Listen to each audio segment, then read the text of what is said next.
At least 10 people have been killed and more than 100 injured in Israel in retaliation strikes launched by Iran. The Iranian regime has been responding to Israeli attacks on its nuclear sites. In Bat Yam, south of Tel Aviv, a missile hit an apartment block. Rescue teams are searching for dozens of people who are still missing.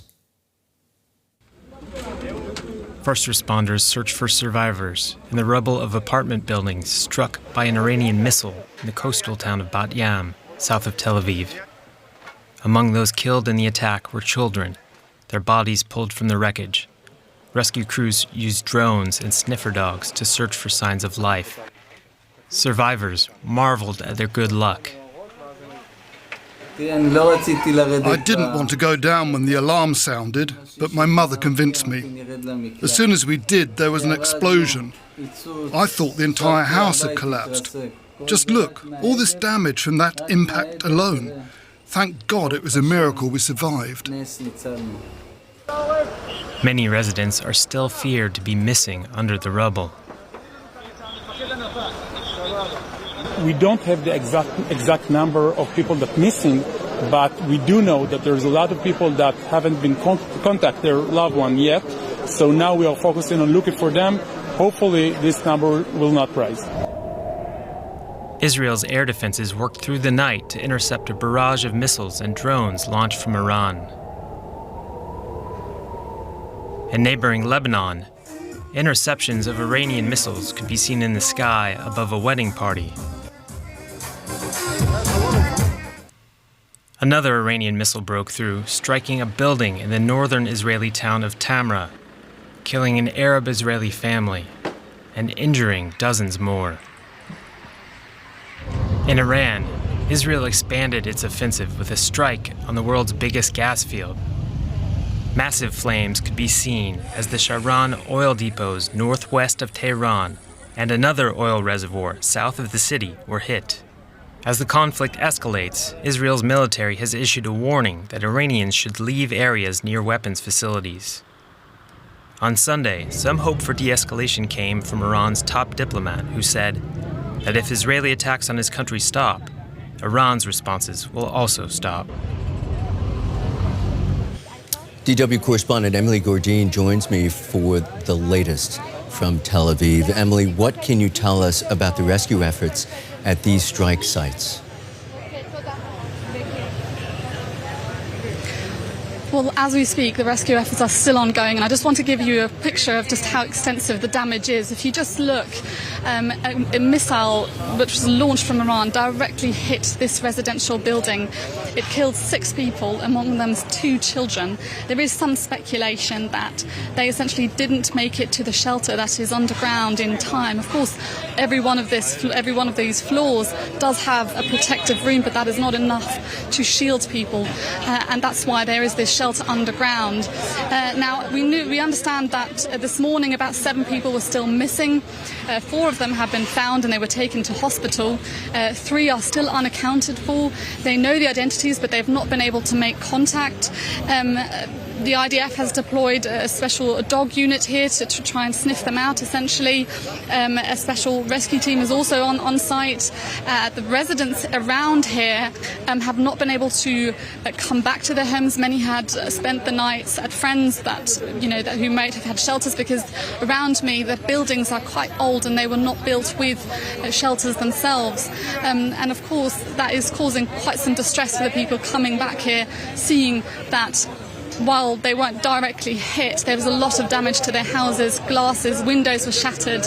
And essentially for them, it's not only that they can't come home, but that they ultimately will need to find a place to stay overnight to find shelter, because this is far from over. I'm curious about how Israelis are responding to the mounting death toll. Are people still confident that Israel can adequately defend itself?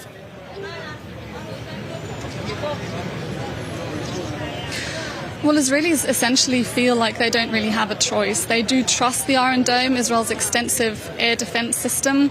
But of course, many feel that Iran is a problem that has been ignored for many years. It's been sitting in the back of their minds for decades, really. That in part has been fed by Prime Minister Netanyahu's quite hawkish approach to Iran. He's warned of the Iranians for many, many years of their nuclear program. Of course, you can't forget that the Iranian leadership itself has also vowed to annihilate Israel. It calls it a Zionist entity, and that's also why, Israelis are very worried about, what the future could bring. They don't want another surprise, as they saw on October 7th of 2023, when Hamas attacked Israel, killed over 1,200 people and took over 250 hostage, many of whom still remain in Gaza. Emily, how much is daily life in Israel affected by the escalating conflict? Well, on Friday, as Israel launched its attacks on Iran, it declared a state of emergency in Israel. That means that people were required to stay at home, essentially. Shops have been closed, airports have been closed, the borders have also largely been shut, and schools obviously remain closed. Hospitals have moved their operations underground. People are on high alert, and that being said, there is still a lot of trust in Israel's air defense system, so you will also see people in the streets these days, specifically here now. Many are quite curious to find out what happened here. But as I said, there is still quite strong support for Israel's actions right now. Prime Minister Netanyahu seemed relentless in his address last night and has now warned Iranians living close to potential military targets to leave these areas. What can we expect now from the Israeli leadership?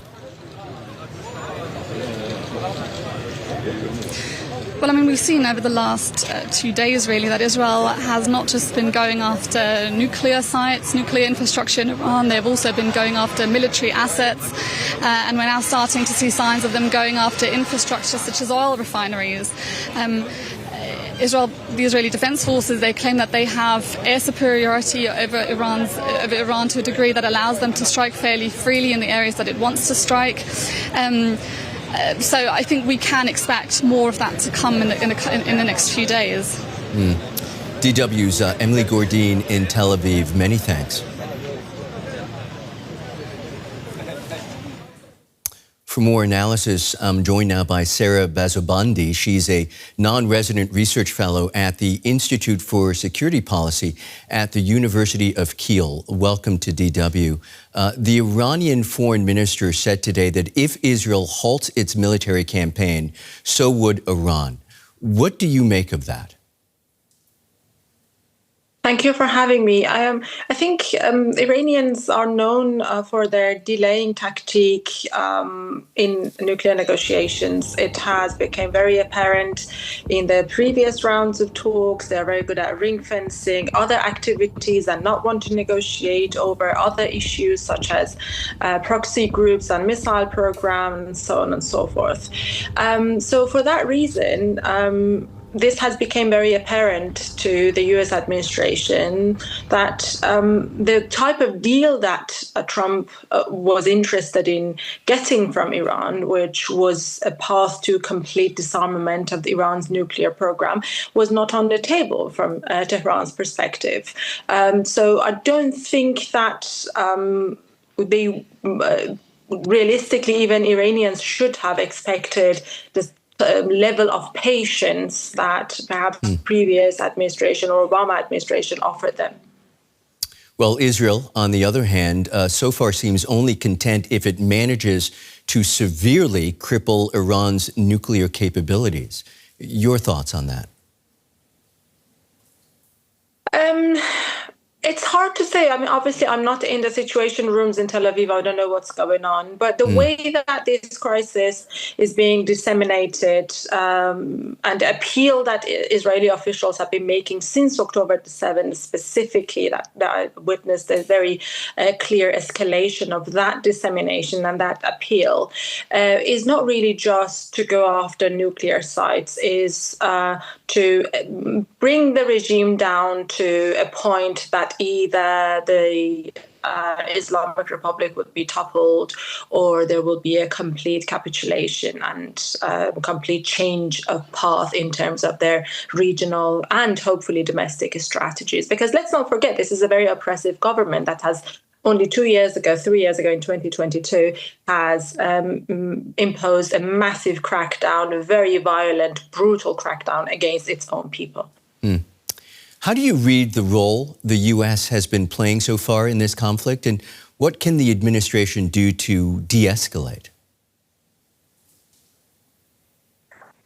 I think the U.S. has been very cautiously positioning itself because obviously the United States has a lot of interest and a lot of allies that doesn't want to jeopardize them with taking sides with Israel in this crisis.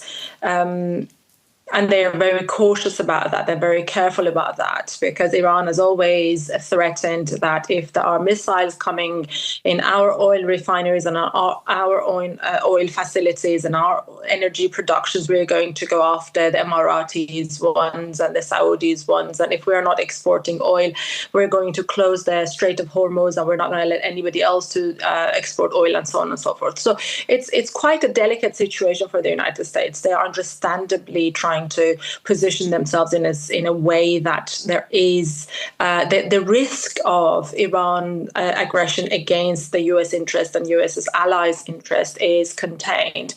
But I don't think the assessment that we really commonly hear from a lot of analysts these days that Israel is dragging the United States into this war, or Prime Minister Netanyahu has been itching for this war for years and now he's finally getting what he wanted. I don't think that's true. I think there is a general global and regional consensus that Iran is not acting like a normal state, and Iran's creation of the situation by Iran can only be contained if there is real confrontation with Iran. That has become very apparent since October 2023, and especially with their ongoing support with the Houthis that brought a complete hold in the maritime security of the Red Sea and the trade safety, and of course attacks on Israel are ongoing. And if you look at the history of Islamic Republic, it has been constantly calling on complete annihilation of the state of Israel, as your colleague rightly mentioned. They've been burning Israel's flag. They've been. I remember when I lived in Iran during the war with Iraq, one of the famous chants and one of the famous slogans that they used was that the road to free Al-Quds, Jerusalem, is going through Karbala, which means that we have to fight with Iraq in order to get to liberate Al-Quds. So this war is not something that just happened last night or 2 days ago. This has been the product of nearly 5 decades of Islamic Republic strategies towards Israel and its narrative. What about other regional or international actors here? Who wields the power to get Israel and Iran on a path towards de-escalation? It's very hard to say because it's just, the results that everybody is hoping to get out of this crisis is not in sight. Of course, the government in Tehran is severely weakened. Over one night, tens of the commanders and heads of security apparatus are eliminated. Infrastructures are being targeted, but it's nowhere close to the final aim, which is the complete capitulation of the Islamic Republic. So I don't know how long it's going to go. I hope it's not going to be devastating for the ordinary Iranian people, who, surprisingly, the majority of them have more confidence in the IDF than they have in their own government. They are much more confident that the IDF is not going to attack civilians than the Iranian government itself. Last night in Narmak, in one of the neighborhoods in east of Tehran, one of Iranians' flying weapons just fell into a residential area, not Israeli one. So it is hard to say that at what point de-escalation will be achieved, or who is going to mediate it, or who is capable of mediating it. But de-escalation to achieve what? If the Islamic Republic is not ready to change path, then there will be no de-escalation. And there is no confidence and trust that the Islamic Republic is going to change. Okay. That's a research fellow, Sara Bazoobandi from the University of Kiel. Many, many thanks for your insights. Thank you. The attacks followed Israeli strikes on oil and gas sites in Iran. Tehran says it has partially stopped production at the world's largest gas field after an Israeli attack. Iranian media aired footage of a fire at the plant and said that an Israeli drone strike had caused a strong explosion. Meanwhile, Israel says it is operating freely in airspace from western Iran all the way to the capital, Tehran, and that it struck an underground missile facility in western Iran during a new round of strikes. Let's bring in Simon Mabon, a Middle East analyst at Lancaster University in the UK. Thank you so much for joining us. Simon, what is Israel hoping to achieve by attacking Iran's oil and gas facilities? Well, we don't know for sure, obviously, but I think there's a couple of different readings of this. A more generous reading is perhaps that it's trying to put pressure on Iran to come to the table, but to accept the table for the nuclear talks, I should say, but to accept a much worse deal than perhaps it was initially going to get with the United States, so to weaken Iranian influence. A second reading is perhaps that following Benjamin Netanyahu's comments the other day, that he's trying to facilitate a regime change from within, trying to destabilize the Islamic Republic, perhaps concluding that the only way for Israel to ensure its own security in the longer term is to destroy the very notion of the Islamic Republic of Iran. That's not to say to kill the Iranian population, let's say, but rather to eradicate the system of government that Benjamin Netanyahu and others say have oppressed the Iranian people. And we see that with regard to the chosen name of Rising Lion, evoking the sense of Persian nationalism rather than Iranian and Islamic ideas. And I think it points to a desire to exert a great deal more pressure on the economy of the Islamic Republic, urging people to take to the streets and protest. And we've seen him say that time after time now. Now, with these nuclear sites having been attacked and scientists and senior commanders killed, how big is this a blow to the Iranian regime? I know that the assessment has been changing in the last 24 hours and 36 hours. Where do things stand now? So we don't know for sure just yet. We don't know exactly how serious things are. We know that the IAEA has said that there is not a nuclear leak, that radiation levels haven't increased. But what we do know is that there has been a serious blow to the infrastructure, to the knowledge production, to the killing of the key scientists. Now, the question remains, I guess, as to how much has that knowledge been internalized? Has it been consolidated? Has it been then reproduced by others in the industry in Iran? And to what extent will this then prompt Iran to do the very thing that Israel and the United States are hoping that they do not do, which is, namely, to race to get hold of a nuclear weapon, thinking that that is the only way that they can prevent future attacks like this? Will the latest conflict in Iran distract attention from Gaza very quickly? I think almost certainly we're already seeing it. We're seeing UK and Western presses suggesting that Western leaders are reluctant to speak out against Israel's actions in Gaza because Israel is currently under bombardment from Iranian missiles and drones. But I think that's really problematic. People are dying in Israel, people are dying in Iran, and people are dying at huge numbers in Gaza. And this is not the way to do it. There has to be a de-escalation. There has to be a diplomatic solution to the question of Palestine and to the question of the Iranian nuclear program. Simon Mabon, thank you so much for joining us. Thank you.